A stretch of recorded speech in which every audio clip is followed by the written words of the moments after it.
This week on I Pierce the Toast, AJ and I are talking about our expectations for 2024, the upcoming Oscars, the attack on the Mona Lisa, and why Travis Kelce is so dreamy.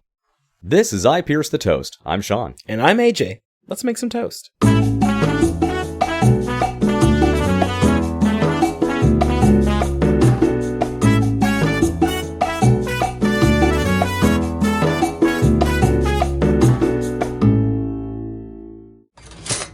Welcome back to 2024. I pierced the fucking toast. Or IPTT if you're feeling, I'm guessing, snowy today because that's good. Yeah. It's been a little snowy in our parts of the neighborhood. Yeah, a little blizzary, little flurry-y. Or actually, no, if you're feeling super because the Super Bowl's coming up. Oh, the Super Bowl is coming up. AJ, we're not big sports guys. I mean, I like some sports teams. Oh, sure, yeah. I like to watch a little hockey. Football, You and I have gone to a couple of hockey games here and there, but we're not like, we can't name every player on our local sports team. We're not those kind of guys. But I think we both had a shared experience over the past couple of months while we've been away. Instead of watching films like we should be doing as a film podcast, what have we been kind of obsessing over, AJ? I'm guessing you're leading into the Kelce brothers. Everybody's leading into the Kelce brothers, all right? All right, they're so hot right now. Even Swiftie. Even the Swifties. She's the leading Swifties are on board. Yeah. Everybody is realizing the absolute animal magnitude that is Travis Kelce right now. Oh, yeah, for sure. Okay, of the two Kelce brothers, who's your favorite? That's right, pick one right now. I love them both. I'm going to say with his more recent antics, Jason, but Travis is fucking hilarious too. Him stripping his shirt off and jumping out of the freaking the booth at the game. And they're like trying to corral him back in. And the fact that, I don't know if you knew this, but he was partying with the Bills fans before the game. Oh yeah, I know, I saw. Apparently he wanted to have the full, and this is according to Kelce, what is the wife's name? Oh god, I keep wanting to call her. I forget her name. But according to her, she said he was like trying to have the full Bills experience and was going to like try to put himself through a table.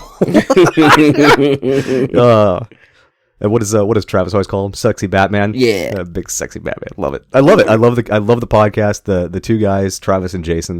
They're absolute sweethearts.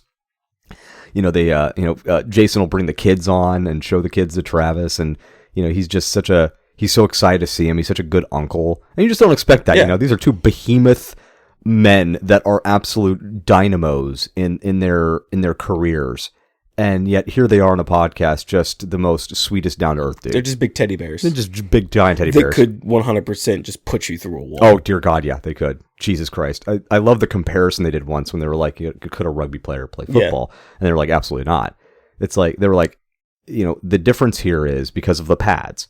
And the size of football players versus the size of rugby players, the difference is getting punched in the face 10 times versus getting hit by a Kia Soul.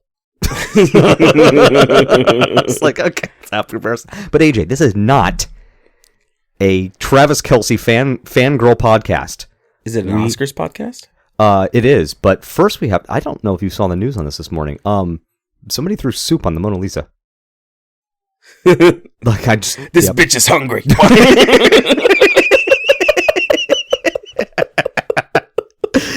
I don't know if that's what she yelled, but now thankfully there's glass in front of it, obviously. So no harm, no foul. But I guess they were trying to make a statement about the opulence of art versus the fact that there's not enough healthy food in France. So they threw soup on the Mona Lisa, and all I could think was, well, I mean, I agree with your plight, but dude, what the fuck did Lisa do to you? Fuck. I just want to know how she planned her day with this. Like, was it just a can of soup? Did she have to go to a cafe and go get the soup? Because then you're paying extra for the soup. Oh, yeah. Did she make it? And then it completely devalues it. If you went and bought it at the cafe, it's like, oh, I see. Buying cafe soup, you fucking opulent bitch. And I wonder, because, because he's French, if the security guard walked up to him and went, chicken noodle. Well, it started when he first saw it. He was like, oh, sacre bleu! Because, French. Not that we have anything against the French people, but... We love the French people, but... I love Pepe Le Pew. But, I'm sorry, the Pink Panther kind of ruined it for all of us. It's just funny, Yeah. So AJ, it's 2024. It is season 2 of I Pierce the Toast. Ooh. We have 2 seasons now. You know what that means? 2 slices of toast. That means somebody needs to, that means Diet Coke is way behind on their payments. Yeah, we're waiting for our dividends, and we have not seen them yet. So if you're a finance manager at Diet Coke Central, get your fucking shit together and get me some money for all the fucking advertising we're doing for you. At the very least, just give me free Diet Coke for my wedding, because wedding planning is fucking expensive. That's a good point. That's what I want. AJ's got a wedding coming up, and free beverages would really go a long way, especially in this economy. I'm not saying you owe it to me, but Kraken is one of those things that we've kind of taken to heart, and as many times as we've had a Kraken, you should it's a lot of Krakens. Like, a lot of Krakens. Like if what they say is true about carcinogens and cancer, I've collected the whole set. Exactly. I've got aspartame is what they call it. Aspartame. Aspartame. Yes. Gone off the rails again. AJ, it's 2024. Yes. We got a lot of great films that are projected to come out. Both great small indie film projects, as well as the big summer blockbusters that are going to be coming out later this year. What are you excited about? A couple of the things I'm excited about: Ghostbusters, the new one, is supposed to be really good. I want to see Madam Web that's going to be coming out. I know that a lot of people are feeling the superhero fatigue, as we've discussed before, but Madam Web is, at least in my opinion, from the comics and everything like that, she's what's tying the Spider-Man universe together. So that's going to be really cool to see. Can you give me more on that? Because I am not, as you know, like, I love the comic book movies. I grew up on X-Men, but I was just never, I just never read the actual comic books. That was never my thing. I was just more introduced through like the early 90s X-Men cartoon, with the greatest fucking theme song ever. Mm-hmm.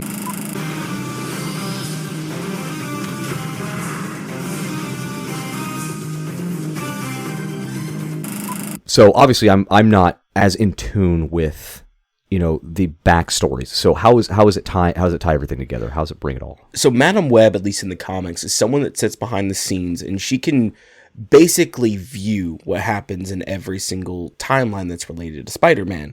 Oh, so it's not just the future, it's all timelines. Yeah, all timelines. So she can see all these different things that are going to happen, and I believe, if I'm not mistaken, she can also kind of manipulate certain things, but that's what she does. She's like the overseer of the Spider-Man universe. So the whole Miles Morales series that we have now, where we get, the Spider-Verse with a bunch of different spider type thing. Is she in tune with that, or is it like a whole different thing? I don't know how they're going to do that, because what they're doing in the Spider-Verse right now is a lot different than how they've done everything else in the comics. So are they going to bring Madam Web into this? I wouldn't say that they're not. I wouldn't put it against them, or I'm sorry, I wouldn't put it past them, because it's something that I would like to see. It would explain what the fuck is going on. I honestly thought that whenever they were going to reveal who was behind the whole multiverse Spider-Man squad, I thought it was going to be Madam Web. Oh, okay. It wasn't. Interesting. Any other films you're excited for coming out? There's a movie that already came out that I want to see. It's The Beekeeper. I hear with Jason Statham. Jason Statham? Oh God. I hear it's good. Really? Yeah. But I don't know. I guess I'm Statham. I have Statham fatigue. Like, don't get me wrong. I love Jason Statham, but whether it was the Expendables or the Transporter or whatever that movie is, where he's got a little girl and the guy comes up behind him and he always. I know what you're talking. He always Stathams. That's what he does. You put Statham in a film to Statham. And he's going to be a martial arts badass. He's going to have kind of that weird little cockney. He's like, well, I'll tell you what. Here's what's going to happen. And at the end of it, he's always going to sound Australian. I do sound. I don't know why I put the Australian twang in there. I don't know what the fuck's going on. But and don't get me wrong. Like, I love everything he's in, but it's not something where I'm like, oh, I'm going to go watch this movie. It's when that thing comes out on streaming, and I happen to scroll across it on my screen. Yeah, I'm going to put it on. That's kind of where I am with Statham's. The other ones I'm just going to mention, because there's so many coming out that I really, really do want to see in this upcoming year. Dune, the part 2, that's coming out. I'm really stoked for that. And honestly, there's another movie that is like one I didn't realize that they were remaking that I'm super stoked about, and that's Roadhouse. Oh yeah, It looks real good with Jake Gyllenhaal. it's got Jake Gyllenhaal, and also McGregor. Conor McGregor is going to be kind of the bad guy, right? Yeah. Which is crazy because I mean, don't get me wrong, I'm actually excited to see him in a film, but I also realize that Conor has a very checkered past when it comes to, keeping his cool.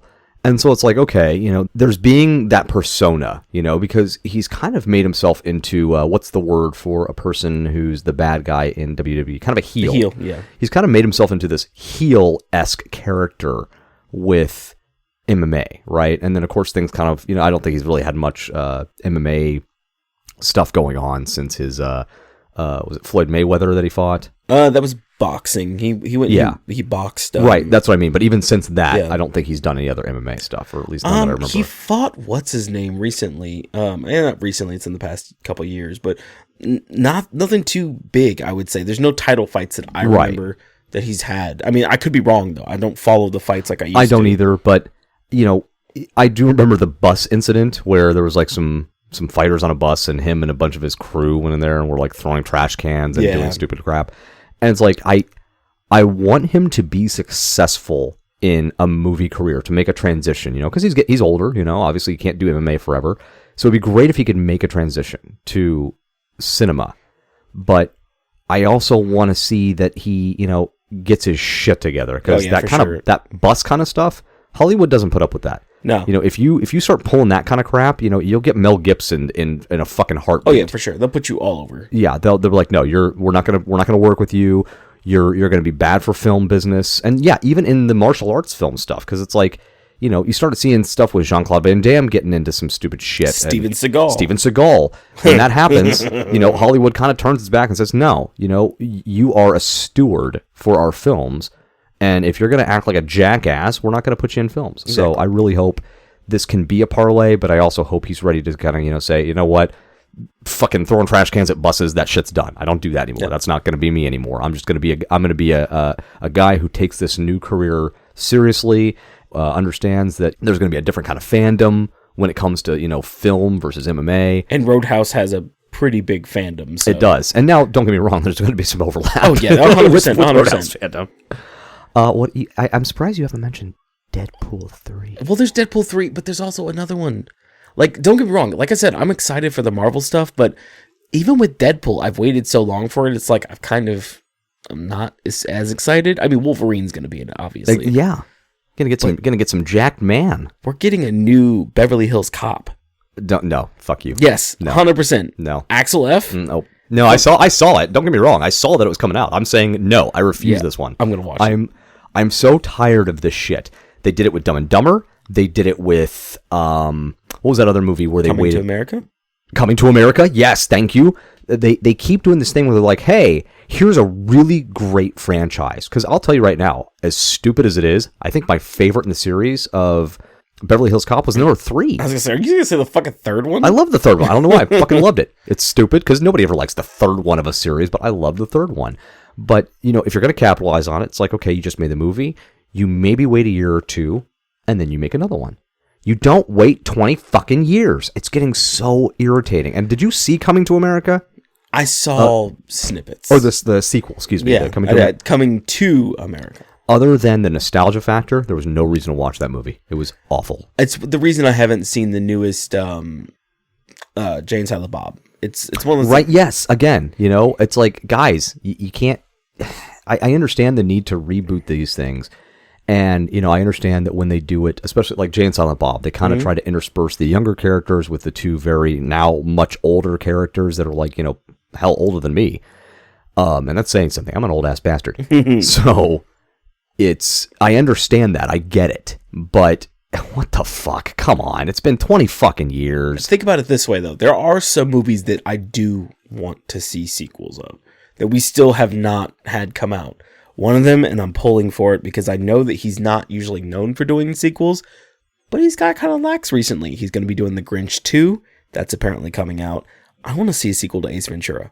Like a true sequel to Ace Ventura. Like a third movie, is that what you're saying? Like tie it all together, be done with it. I want to see one final Ace Ventura movie. See, I don't think so. I already see that as a complete disaster because the Jim Carrey we have today is not the Jim Carrey we had in 1995. That is absolutely true. I was actually just discussing this with somebody the other day. It's like, it's a vastly different person. Can you imagine him trying to step back into the role of a character that is almost exclusively physical comedy?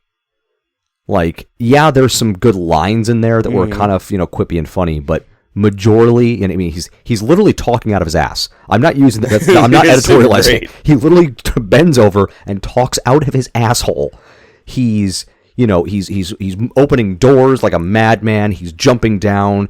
A couple of impressions thrown in there, but even the impressions are relying very heavily on physical comedy. So I loved those films. I did. I honestly could. Did you see the new Sonic movies? Yeah, but he's very physical in that role as well. But it's not the same. It's not the same, is what I'm saying. I think you could. That's just me. Yeah, that's my toasties. That's my toast.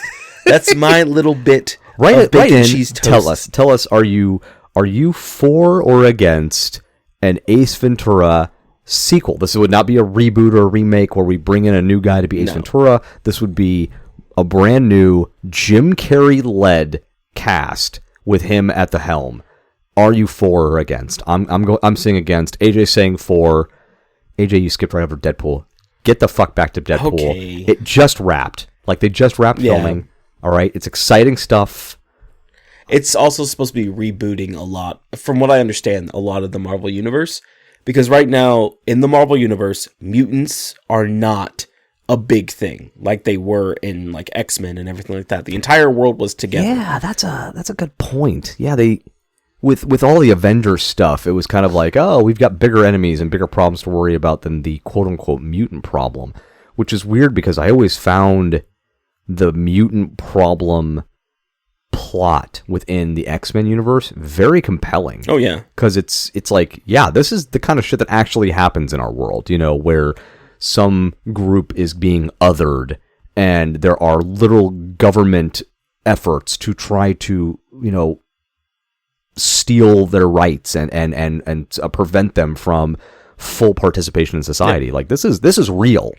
And, we just kind of get some cool, like, fucking Wolverine badassness kind of mixed in with that, which is awesome. So yeah, what happened with that? Why did we move away from that? I think what they really were trying to do was just set the stage for, and I don't know if this was done intentionally, but they were really just trying to set the stage for the Avengers. They weren't really thinking, how can we bring in more mutants? And then whenever they brought in Quicksilver and...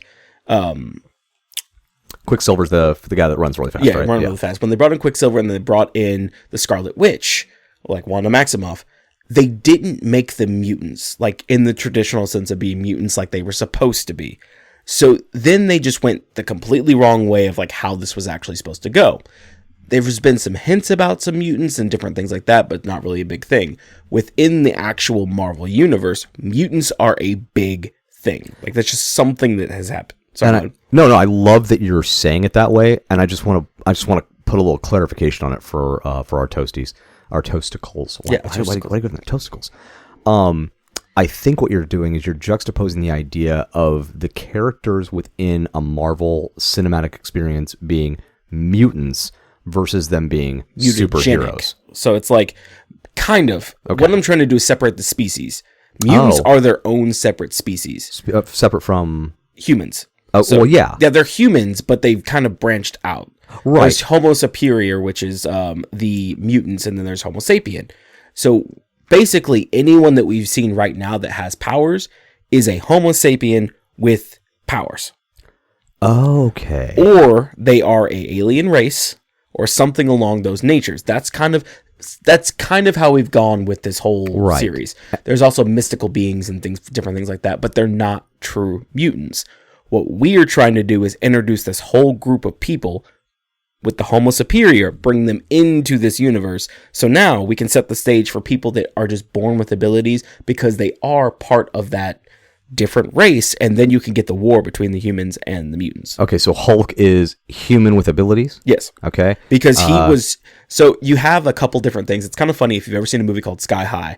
They mentioned... I literally just watched it twice. Yeah. Like earlier this month. I love Sky High. I love Sky High. It's great. But one of the characters in there was mentioning like there's certain people. Don't you say one of the characters? Well, she's the nurse. She's Cloris fucking Leachman. She's a the fucking nurse. She is a goddamn Hollywood legend. She is amazing. I love her. In there, she's explaining that there's people that are born with their superpowers, and then she's mentioning there's people that fall into like vats of acid and stuff, or vats of toxic waste. Yeah, toxic waste, or they're bit by radioactive spiders and stuff like that. They usually get their powers the next day. Right now, everyone you've seen in this universe is either, like I said, an alien, had some accident that happened, like Bruce Banner. He is the product of an accident. Gotcha. Peter Parker, product of an accident. Then you have certain people that have some inherent abilities, but they're not technically mutants. So Deadpool's an interesting case study here then, because Deadpool is a mutant. I was about to say his mutant genes were activated, but it's the suggestion from the first film, and I could be way off because obviously I'm going strictly off the films here. The suggestion to me was that we all have the capacity for mutant generation within our DNA, and you know, one of the things that could bring it about is the introduction of a chemical and then extreme stress. So is that the case, or is there only certain people that can do it, and their mutant genetics just never manifested? Not everyone has the mutant genes. Not everyone. They're basically what happens is that, like I said, they are technically two separate species. So if you are a Homo superior, you would have mutant genes in you. If you have no abilities and they did a test on you, you would come up as a mutant. Gotcha. So that's what Deadpool would have been. Yeah. Deadpool basically would have been part of a category of people like they had the genetics. It was just dormant. Yeah. And so that's what the process was from the first film. It was, basically activating his dormant genes. Yeah. Okay, gotcha. And now what they're trying to do is take Deadpool, who's already established this mutant kind of world that's going on. Because, he fought with the X-Men. He fought all these different people and all that good stuff. They're going to try to take him and put him in the Marvel Universe. Which I think is interesting, because up to this point, he hasn't really, He's gotten to borrow two characters, and he, of course, meta jokes about this constantly, about the fact that, no other fucking X-Men are ever around, but it's never really been part of the Marvel Universe, and now they're like, you know what, let's bring him in. Let's let him in the door and see what the fuck happens. And I'm like, that's what I think is going to be interesting, is what happens when we unleash Ryan Reynolds in the fucking Marvel Universe, and I'm so fucking excited for it. Also, we've seen one mutant technically in the Marvel Universe so far. I mean, we've seen a couple of them, quote unquote, but the one that we really saw was Professor X. If you saw the latest Doctor Strange movie. Oh, sure. Yeah, where they go to the other universe and there's Patrick Stewart. Yeah. Yeah. That's where we finally saw one. And it's because mutants, at least in that main world, don't exist like they do in other places. Gotcha. I don't know how they're going to do it. I'm really interested to see how they're going to merge the two worlds together, but I'm excited for it. But like I said, I have superhero fatigue. There's only like one superhero series I'm really interested in right now, and that's Invincible, and that's on. Oh yeah, yeah. I love Invincible. See, I was a little disappointed with Invincible, and not because it wasn't good. It's a phenomenal series. I love the series. The problem is, somebody told me to watch it, and they were like, "You're never gonna believe how it ends. It's a complete twist." I saw that coming from episode fucking 1. I'm not gonna ruin it for our toasticles, but the big surprise ending, it was so that first fight that the big mega dude that's played by fucking wants pictures of Spider-Man. J. Jonah Jameson. Thank you. So that first fucking fight that he has with those other superheroes and he kills them, and that kind of sets off this whole like alarm bells in the government, I knew exactly what was going on as soon as that first fight happened. I was like, yeah, it's very clear what's going on here. Yeah. And so when I got to the end, so I was like, okay, that's what I'm clearly expecting. So clearly that must not be what's going to happen. It must be a much even bigger twist. And I'm going to be like, oh my God, this is crazy. And then it gets there and it's literally what I knew was coming. It's Were they talking about the first season? Is that the twist? That Yeah. This was before there was even a second season. Yeah, they were talking about this big twist. And I'm like, there was no twist. No, there's some shit that happens at the end of the actual series that will blow your fucking mind. Okay. I'll take your word for it. Yeah. So sorry, we've kind of branched off into just superhero. Well, I was going to say, since you're under superhero fatigue, let me bring you back to musicals. Ooh. We just had Mean Girls come out. Have you seen it yet? Yeah, I saw it yesterday. Okay, what'd you think? Wait, hold on. Did you think Kraken? Oh, pay me, Diet Coke. It was a fun movie. The music was catchy. I'll say that. But I was explaining this to my fiance, had I not seen the original Mean Girls, I don't think I would have liked this. The only reason I was really drawn to it and really wanted to watch it is because I was trying to compare it versus the old one. Yeah. Okay. Yeah. If I like watched it right now and I had never seen the original one, I'd be like, I probably don't like this movie at all. And spoiler alert, we do get a cameo from our girl Lindsay. Yeah, she shows up. I'm not going to say where. I'm not going to say how. I'm just going to say that somewhere in the film, Lindsay is like, hey guys, remember me? I was the original Mean Girl. It's kind of funny because there's a tongue-in-cheek moment there. It's pretty great. It is. I just yeah, no, same. Yeah. So here's what I noticed. There's a song in there that's like she's talking. It's like when she first meets the love interest, and she's talking about like falling in love and all that good stuff. Yeah, falling in love but there's also math introduced, right? Yeah. I was like, so I saw it with our friend Caleb, and afterwards I was like, that song was absolute shit. I couldn't stand that song. It was terrible. So he sends me, and it started blowing up on TikTok because people wanted to point this out. The comparison between the comparisons. Yeah. Oh my God. They chose a not strong singer. When I heard that song sung by a professional Broadway performer, I was like, oh, now I fucking get it. Now that song has fucking beef. Now that song has legs. And I was like, okay, now I appreciate that song. And it's amazing how much you need a strong performer to truly carry a song. A song does not stand on its own. And I started thinking about it. I was like, Defying Gravity, would it have been the international sensation that it became if it hadn't been Idina Menzel or whatever? That last note. If it hadn't been Idina Menzel or whatever John Travolta tried to call her. If Adela Mazine. If it hadn't have been her just annihilating that every note in that score, would it have been that international sensation? And yeah, the more I think about it, no, it wouldn't have been. I would have heard that if it had been sang the same way that love interest song was sang in this movie. I would have thought it was one of the worst songs ever made. It's so important that the person that takes your score to life actually has the fucking chops to do it. And I'm sorry, I'm sure, and a lot of people are pointing out, is she a nepo baby? Is she a nepo baby? I think she might be, because a lot of people would make a lot of people are pointing out that she was potentially a nepo baby. Because I gotta say, the entire time I was like, I don't think that she has the chops to be doing this right now. I hate saying this because I don't typically like to really put down a performer, like, because it's a hard job. I get it. I understand how difficult it could be, but if I had to give my honest impression of the person that was playing, kind of that main character in Mean Girls in this film, bored. That's my assessment. I was bored. I was like, I'm so bored by everything that you're in, and which is crazy because the rest of the cast was really carrying it. Exactly, like the girl who played Janice, who was the one that did Moana. Oh yeah, she was fantastic. Regina George, I was not a fan of the song that she sang, but that girl can sing. Yes, she can. And actually, I love Renee Rapp. I think her name. Yeah, Renee Rapp. I think she's fantastic. I thought she did an amazing job, and I think she's a carryover from the Broadway show. Yeah, as well. She was the original. I think maybe. I'm not that in tune with Broadway. If we want to talk that, we got to bring Caleb on so he can fucking school the fuck out of us. But yeah, once Caleb sent me those TikToks, it really helped me understand that the big problem was the casting. That was literally that was the issue.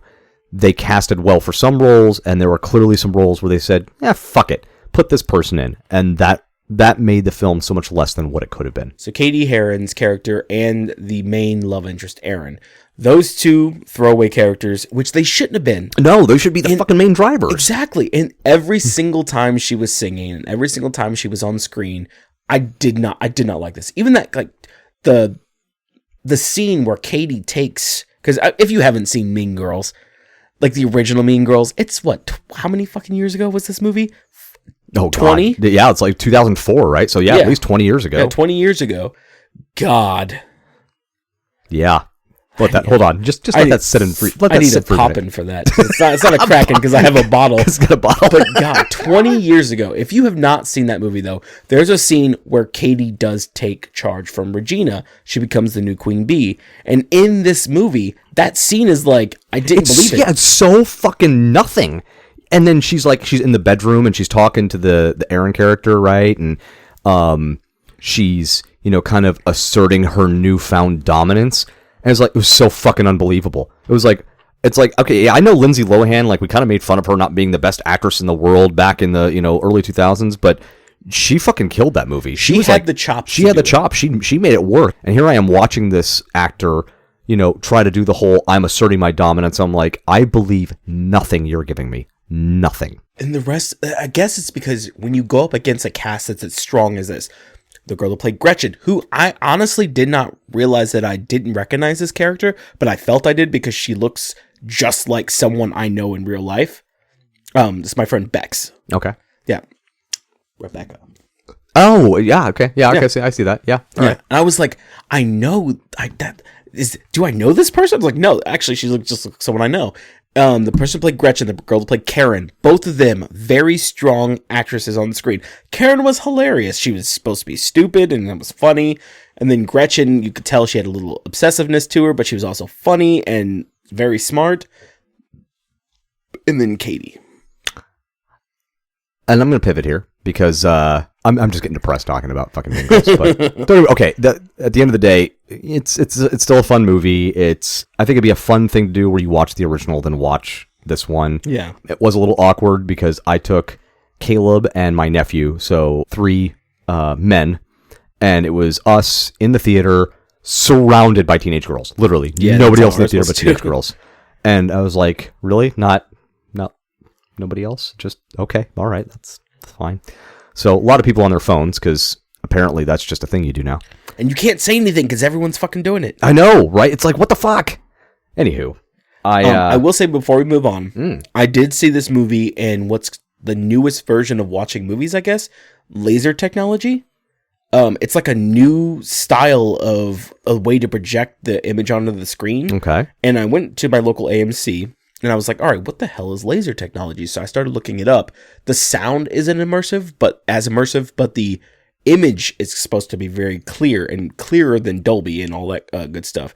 So I will say that I didn't really notice a discernible difference between it, but I did notice a difference in my pocketbook.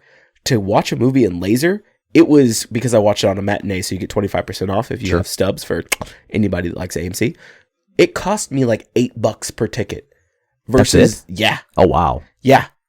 I was like, oh my God. Interesting. I'm going to keep watching laser because that was way cheaper. All right. So it will only cost you $8 if you want to watch films on Laserdisc like it's the 1980s. There you go. It's not Laserdisc.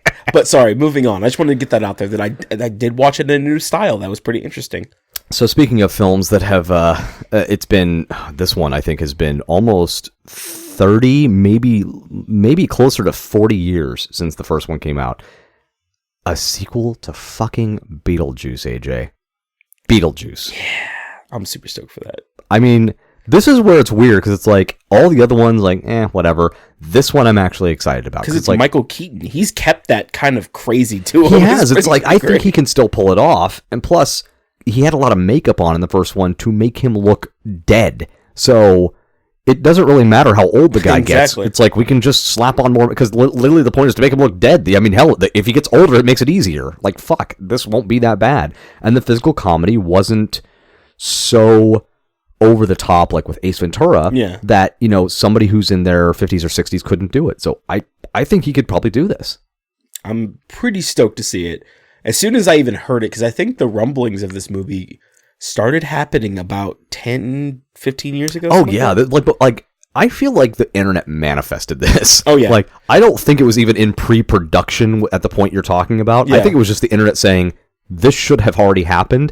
And then it just kept happening. And finally the studio was like, well, fuck. I mean, if the internet's telling us this should have happened already, I guess we're supposed to have done it. So I guess we're behind. I think the internet manifests a lot of stuff. Hocus Pocus 2. Oh, yeah, that was totally the internet. Oh, yeah. This movie. And then the fact that the internet had so much power to change the look of Sonic and Sonic the Hedgehog. Oh, my God, right? That was crazy. But necessary. Yes. That first iteration of Sonic was fucking horrific. It would have been a horror film. And I still would have enjoyed a horror film.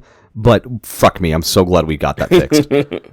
All right, now let's pivot, AJ. We've talked about some of the great new films coming out this year, but just to mention a couple more, we've got a sequel to Joaquin Phoenix's Joker. Yeah. So that's going to be coming out. You mentioned Dune 2. We've got Gladiator 2, which I am not looking forward to at all. I am, because they're going with a different character. I'm pretty stoked for that. And then finally, Furiosa, a Mad Max saga. I'm not gonna lie. I'm kind of looking forward to this one. This one looks good. Shiny and chrome. And it's got Anya Taylor-Joy, which, Queen's Gambit. What's some of the other great stuff she's been in? She's such a mystical looking person. She really is. She does. She looks like a fairy tale character, and I fucking love it. I think she's actually Fae. Do you think she's actually Fae? Yeah. Is she one of the wee folk? So let's pivot, AJ. We've talked about the Super Bowl coming up, and of course, if the Super Bowl, then therefore that also means what else is coming up, AJ? The Oscars. The Oscars. Obviously, the big buzz right now with the Oscars, and I just want to get it out of the way up front. We'll discuss it, and then we'll move the fuck on. The big buzz right now is people are saying Greta Gerwig and Margot Robbie were snubbed in favor of Ryan Gosling in terms of getting a nomination for Barbie. Mm-hmm. So just to kind of give the background here, there are obviously several, like for the Oscars, there's obviously multiple categories. We've got, Best Supporting Actor, Best Supporting Actress, and they still do use Actor and Actress, just to FYI. You've got Best Director, you've got Best Film, and then you got a slew of other types of, categories, things like Best Independent Film, Best Animated, Best Animated Short, Best Cinematography, Best Editing. Got a lot of categories. There were nominations for Best Supporting, I believe, both Best Supporting Actor and Best Supporting Actress for Barbie. But when it came to the big categories of Director, Actor, and Actress, Ryan Gosling received a nomination for playing Ken, but neither Greta nor Margot got nominations for Best Actress or Best Director. So, AJ, what are your thoughts? I watched Barbie, and I'm not going to say anything truly negative about Barbie. I do not necessarily think Ken should have been nominated, but I could see where the whole character arc would lead to that, because he does make a transformation in the movie, but so does Barbie. And Margot really did have a compelling... She was very compelling on screen. Like, I don't know. It was just... And this is what I was trying to describe to my fiance the other day. Movies like this traditionally do not win Oscars. Comedies and things like this don't win. I don't know where the bylaws are, but it's usually movies like The Whale. And the bylaws. It fucking happens. No, you're not wrong. It's just the way you put that. It's like I don't know who has the secret scroll that says all this shit. But it's like the movies that usually win, Moonlight, The Whale, different things like that, are very artsy, and they also take a lot of risks, and they're usually a little bit well known, unless you're Martin Scorsese, who everything is fucking just gold for him. Yeah, it really fucking is. Like he's nominated this year, isn't he? I know, yeah. Fucking Christ almighty. But the biggest thing that I could see about this movie is that it was one of those movies where it was a comedy, it was kind of action-y too, and it was kind of a musical. Those things typically don't play well for the Oscars. Also, I think one thing that really got them was the Oscars tends to have a way of trying to create its own buzz. And I don't necessarily think it's sinister in a way, but it generates more hype. Yeah, okay. I was going to disagree with the sinister thing, but no, you're right. I don't think it is sinister. I think it's financial. Yeah. We need butts in seats on couches sitting and watching this thing, and over the years it's kind of lost its majesticness, especially since we've all kind of been given a peek behind the curtain that when it comes to the Oscars, and if you're not aware of this, I do apologize. If you were an Oscar purist like I once was, I am very sorry to report this to you, but when it comes to the Oscars, it's a campaign. It's just like a presidential campaign. Yeah. You need to put up, a lot of times filmmakers will put up billboards in Hollywood for anybody that might be driving by to kind of, increase the buzz about their film. You have to talk to people. You have to, kind of schmooze to, get the word out. I think there's like agencies you can kind of pay to help, get to help keep your film in the running and make sure that you have a shot. And, the crazy thing is you can understand that all the films that are part of the Oscars right now had to do that. But think about all the films that did it and are not nominated. Yeah. That thought, hey, I'm in the running and put a bunch of money into trying to make sure their film made it. Because if your film, and here's a prime example, right now, Oppenheimer and Barbie, both re-released as a promotional thing for the Oscars. That's the kind of thing that getting an Oscar nod and then even a win will get you for your film. A re-release in theaters, that is just another round of money in the pockets for the studios. So it is in their best interest for their film to be featured in the Oscars. Exactly. So it's all a big money thing. It's all very political. When they talk about, the Oscars is political, they don't mean because you have to know the right people. They mean because it's literally a campaign for you to try to get your film to be nominated. Yeah. And it's crazy because it's just like, it's not just a bunch of Sean's and AJs sitting behind a fucking screen of toast going, this was the good film. Bobby. Very, very Bobby. Yes, a wonderful avant-garde piece. No, it's a bunch of guys going, all right, who gave us the most fucking money this year? Barbie? Fucking A. Get some Barbie in here. That's all it was. That's it. And at the end of the day, like I said, I don't think it was sinister in any way, shape, or form. But I will say, if this is what they were going for, a snub of these two would generate some buzz. You're not fucking wrong. You are not wrong. Here's what I'll say about the whole Barbie controversy, and then we'll move the fuck on with it, and we'll discuss the other categories because there's plenty to discuss about the Oscars. There's a lot of great things happening. I think your assessment that it was probably more of a media generation tool makes the most sense. Is it kind of fucked up that they, in a film that's very much about feminism and the fact that women are consistently kind of second-classed and treated differently in a more misogynistically dominated society, is it kind of fucked up that they were like, well, let's nominate the guy for Best Actor, but not the woman or the director? Yeah, I mean, surface level, that looks pretty fucked up. But I think something somebody said on Facebook, and I appreciated this perspective, was don't look at it as Margot Robbie and Greta Gerwig got snubbed.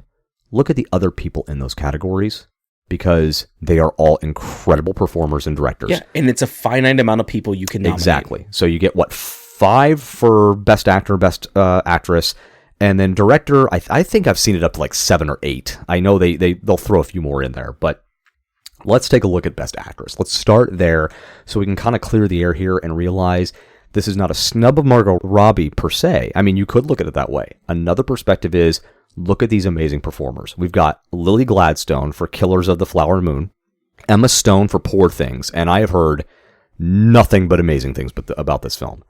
Carey Mulligan for Maestro, Sandra Huller for Anatomy of a Fall, and Annette Bening for, and I've never even heard of this film, so I know I'm butchering it. It's Nyad. Nyad. Is it Nyad? Okay. Yeah, that would be a Greek, I believe. Okay. So Iliad.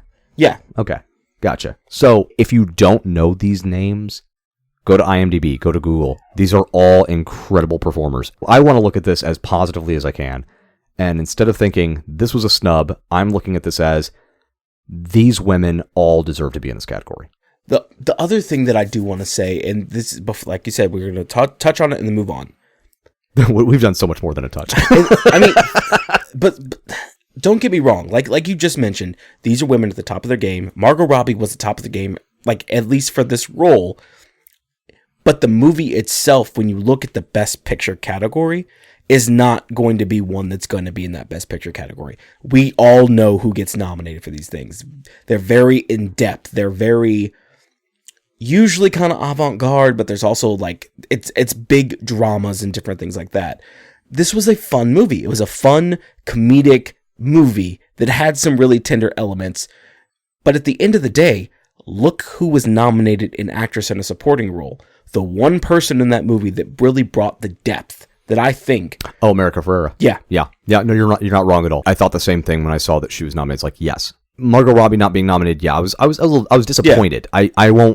I'm not going to put my 2 cents in terms of whether it absolutely was a snub or absolutely wasn't a snub. I'm just offering, a potentially different perspective in that regard. But when it came to America Ferrera's nomination, I thought, yes, absolutely. Yeah. And like you said, her chances of winning are low because, let's be honest, it's a comedy. That sucks, but that's just the way it is. She's up against Jodie Foster and Daniel Brooks and Emily Blunt. Right. I mean, Jesus fucking Christ. I mean, talk about competition. I would say, though, for this, I think she does have a shot because, like, I walked in on my fiance watching this movie and just in tears on the speech that she gave in this movie. It's a very powerful speech that she gives. And speeches like that do win Oscars. So you never really know. Let's see here. So hold the fuck on. What? Barbie's on here. I was about to say, like, when you said it wasn't nominated for the film, I was like, I'm pretty sure it was, and I was trying to find it. I was like, I'm almost positive it is. Yeah, say, hold on, let me go back. So we were just doing some research really quick. I'm gonna quickly in real time just go back on what I said. I didn't realize the movie itself was nominated for Best Picture. Yes, Greta Gerwig. Director. Yeah, Greta Gerwig wasn't nominated for director. Where I was about to say and that's why I pulled up the official site because I was like, I could have swore Barbie because you said that when you said Barbie wasn't nominated. I was like, but I think the film was. It's just Greta Gerwig wasn't nominated for director. But then that's the other weird part is, so let's look at just to kind of give some perspective here. Looking at director. We've got how many people nominated here? 5, right? She's nominated for Best Writer. Right. But then look at film. For picture, we've got 10. 10 fucking films nominated. Yeah. So it's just, the film category, you are literally twice as likely to get your film in than you are to be nominated for being the director of said film. So that's kind of the way that works. Yeah. But neither here nor there. As we've discussed, there is a finite amount of people that can fit into certain categories. The movie itself, I just discovered, is being nominated for Best Picture. I don't necessarily think it's going to win because it's up against movies like Oppenheimer and Poor Things, Killers of the Flower Moon, Maestro, The Holdovers. I mean, Anatomy of a Fall, like all of these pictures. Yeah. In the grand scheme of things, like I said, if you watch the Oscars time and time again, there is a formula for a movie that is going to win. There absolutely is. Yeah. And it sucks because the pitfalls of making a comedic movie are that it's probably not going to win, and that sucks. It really does. The best you can hope for is to kind of Goodwill Hunting it, where you've got a film that has, it's a serious film, but it has some great funny moments that you can latch onto. That's probably the best you can hope for in trying to introduce some laughter for your film. But you're absolutely right. I'm trying to here, let's do it. You have to have a tragic character, I think, in a movie to really. Has a comedy ever won Best Picture? Here we go. In the 7th annual, so 1935. Jesus Christ. It Happened One Night won the Big Five: Best Actor, Best Actress, Best Director, Best Adapted Screenplay, Best Picture, becoming the first comedy. Oh, so this is just the first one.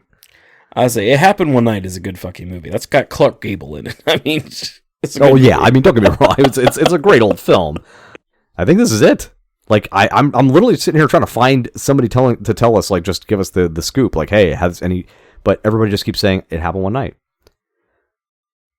And somebody mentioned The Godfather. I didn't think that was a comedy. I don't. It was a tragic comedy, I guess. I didn't chuckle a lot during Godfather. I'm gonna admit. So yeah, I think I agree with you, AJ. It's great that Barbie's in there, but no chance in hell it's gonna win. Not because it's a bad film, but because not in any way, shape, or form. it's a comedy, and comedies don't win. Comedy and musical. Yeah. Well, you also put La La Land. Nope, never mind. I almost said La La Land. Like, nope. Hold on, you misspoke there. What? It was Moonlight that won. Moonlight won. Hey, you know what? I made the same mistake that they made the Oscars. That's my bad. But La La Land came close. Let's say that people thought La La Land might win, but Moonlight won. Yeah, deservedly so. Incredible film.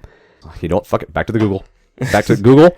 Google, tell us, O Oracle of Google. Let's go to ChatGPT. Okay. So there are 3 comedy films that have won the Best Picture. Oh, okay. ChatGPT. ChatGPT. All right. I'm going to use it to script my entire fucking shit for this show. It Happened One Night in 1934. Okay. Annie Hall in 1977. And Forrest Gump in 1994.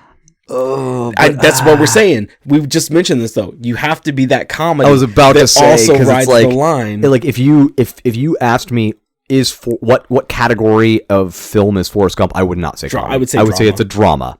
It's just, it doesn't have some funny moments, sure. So now I'm curious about Annie Hall because I don't think I know that film. It's Woody Allen, so of course it's going to be. It's a comedy / romance, so it's a romantic comedy. So that in its own is like a pretty interesting thing, having a romantic comedy win an Oscar. This was back in the 70s whenever it won too, which I'm not going to say that the 70s were a dark time. I will. I'll say it. Yeah, I'll say it was a dark time. I'm pretty sure Woody Allen was the director. Architecturally, fashion, musically, creatively, artistically, it was a goddamn dark era. Yeah, I'm gonna go ahead and say they probably only won because I don't know. I've never seen Annie Hall though, at least that I'm aware of. I haven't either. It's got Diane Keaton. I was about to say that's Diane Keaton, isn't it? Yeah.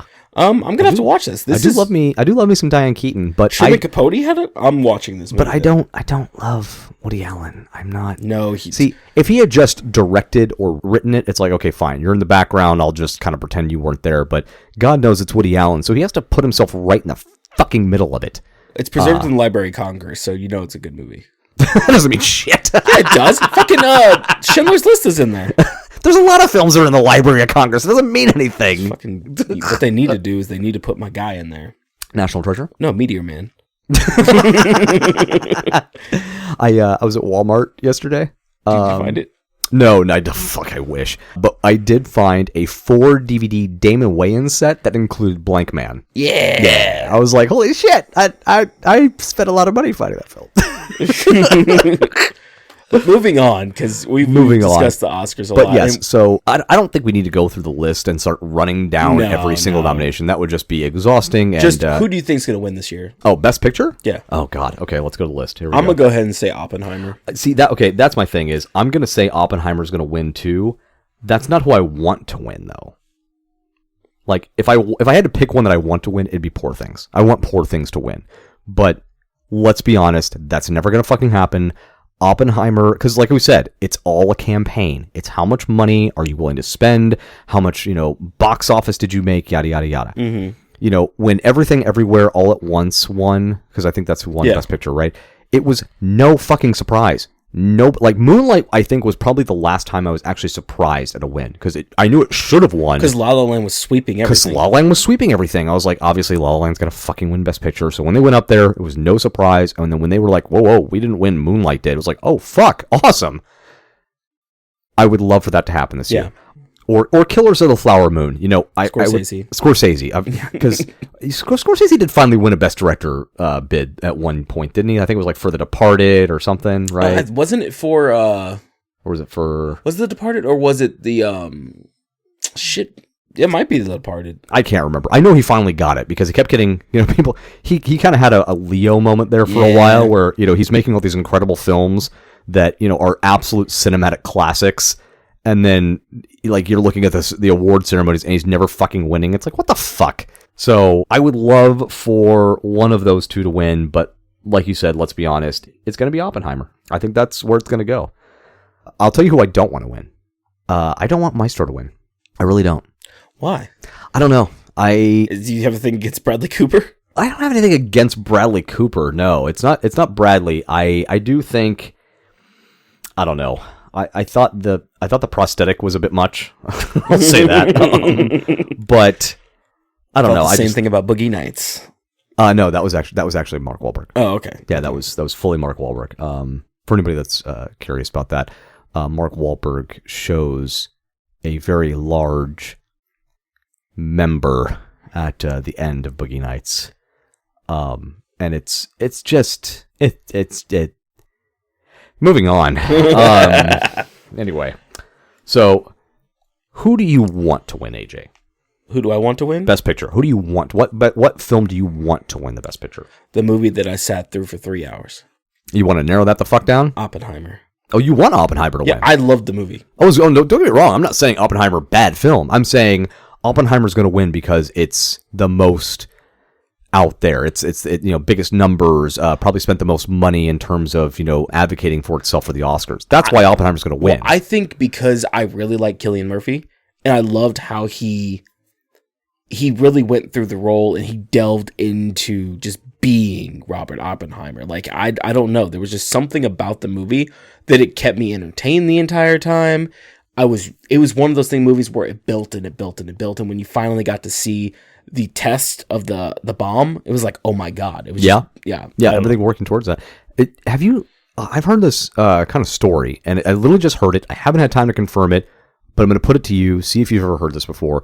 This thing that Robert Pattinson worked on a film with Christopher Nolan, and I can't remember, the name of the film escapes me, but when they wrapped, Pattinson gave Nolan a book as kind of a present, a thank you, and kind of a wrap gift, and he gave him the book Oppenheimer. It's not called Oppenheimer. What is it called? This is, I guess it happened on the movie Tenet. Tenet, thank you. That was it. Yes. And he gave him just a book of Oppenheimer's speeches. Probably the one that I Am Become Death is probably in there. Yeah. So he gave him that book, and apparently that was like Nolan. Nolan read it and he was like, "Oh my God, I want to do this film." And so that was kind of why we got this film, was because of that moment. And I just thought that was kind of interesting that Twilight is really the reason for us getting Oppenheimer. See, here's the thing. You got to get away from Twilight for Robert Pattinson, because he's been great. Oh, don't get me wrong, but in The King, he was fucking great. Hell, I even liked him in Batman. Nobody liked him in Batman. I thought he did okay. Exactly. Nobody fucking liked him in Batman. I thought he did great. I think he did good as Batman, but we're neither here nor there. The thing, though, is you cannot get away from the fact that his entire career started by playing a glittery emo in fucking Twilight. That's what happened. He was also in Harry Potter, okay? Okay. That is not what launched his career. Oh. Harry Potter was a bit role, and it was fine, but Twilight was his welcome to the fucking cinema film. If it hadn't been for Twilight, we wouldn't have a Robert Pattinson. It wouldn't be a thing. That's true. So yes, I agree. He has moved on. He has done better projects. He has, quote-unquote, distanced himself. But if it weren't for Twilight, none of that and nothing else would have ever happened for him. I'm sorry. It just wouldn't have been a thing. Well, AJ, I think we have successfully launched the 2024 I Pierce the Toast season. We do have a few things that are going to be coming up in the next year that I definitely do want to just touch on really quick. I would love to be touched by you. We just have a couple different segments that we're going to be working on. We're going to be doing a Who Played It Better series, where it's going to be basically just comparing different roles on who played a certain role better. So who played the best Batman, who played the best this. That's going to be fun. I want it noted for the record, I have no idea about any of this. We talked about this. Did we? I literally have this in a fucking chat where you and I discussed this. Because it's like, I'm hearing this, I'm like, that's a great idea. Why are we just now talking about this? There's another one that I just thought of this morning that we're probably going to do because I want to do it. Just you could make the fucking decision right now. I'm just on board. It's which one do you like better, the original or the remake? I thought about that last night as I was watching Mean Girls. I was like, which one do you like better, Mean Girls or the new one? Okay, I like it. I dig it. Just like basically just going through the list and like comparing why this one worked better than this one, and just comparing two movies. All right. And then just trivia. I was thinking we could go through a line of trivia and have the audience play along with us, where I just ask you some movie trivia, but based on what we've already done in the last season. Oh, fuck you. You're going to make me try to recall the shit we've done the last season? Neuroplasticity, motherfucker. I hate you already. Let me get my little things out so I can do my neuroplasticity exercises and still fail miserably. Why do you want the audience to know how much dementia I have? This is terrible. It sucks to be you. I don't know. Basically, what I was thinking is like literally going through a lot of our episodes and be like, who said this? And just quoting one of us. It's going to make it easy because now on Spotify podcasters, which we are not, this is not an ad for them, but on Spotify podcasters, what they're doing now is they're actually going to transcribe our episodes. Oh, fun. So we're going to have a transcription service, so people that can't listen or have a hard time hearing some of us, or if you hear some of the dogs crying in the background, you will be able to actually just read a transcript of the bullshit that we say. So that's cool. So will they be able to read the dogs crying in the background? I don't think so. I don't think it'll pick up on that. Are you sure? It might say like unintelligible sound, but I was about to say, so it's not going to be like AJ says yada yada yada, and then just like interrupted in the middle. Awoo, awoo, awoo. I don't know. That'd be awesome. But yeah, I saw a couple different things like that. There's movies that we want to discuss in this new year we didn't get to touch on last year. The first one that I'm going to do is The Fifth Element. Sean is actually following up next week with, do you know which movie you're doing? I have no fucking idea. Oh, you didn't prep at all? No, none. That's right. I'm going blind, baby. Yeah. But Fifth Element, Surf Ninjas, and Weird Science are going to be my first three just because I've been wanting to do those for a long time. Oh, you're going to do Weird Science, huh? Yeah. You're going to give me a little Kelly LeBrock? Yeah. Oh, you know I love me some Kelly LeBrock. And then our ranking system, which we did touch on our special Toasty episode. If you guys have not listened to the Christmas special or the holiday special, we'd have a ranking system now for different movies. So if it's a bad movie, it's going to be burnt toast. If it's it's a movie that we kind of like are really feeling, it's going to be like a cinnamon toast. If it's just an okay movie, it'll be some toast, some plain toast. Just plain toast. Plain toast. And plain toast is good. It's not bad. It's just toast. And if it's just like a small little thing we're talking about, maybe it's a short film, maybe it'll be a buttery cracker. Because I do love fucking Sean loves butter crackers. My fucking fiance did this shit the other night. I caught her like a gremlin in the kitchen, just fucking slathering butter on club crackers. Your fiance is my fucking spirit cracker. Well, our music is created by Augusta Denise, logo by Design World, social media by the future Mrs. Buttery Cracker, mixing and editing by IPTT Studios, and special thanks to Studio Dog, Joe the Boxer. And we want to hear from you and your own slice of toast. Tell us about the films you think we and others should see, actors to showcase, or topics to discuss. You can reach us on Instagram at IPTT_podcast, email us directly on Gmail at IPTTpodcast@gmail.com, or interact with us directly with the Spotify app. And if you find yourself launching the 2024 season of I Pierce the Toast, where you have to discuss Barbie and Oppenheimer in the same sentence, remember, you can always get more Atomic Toast. Atomic Toast. Yes. Thanks for listening.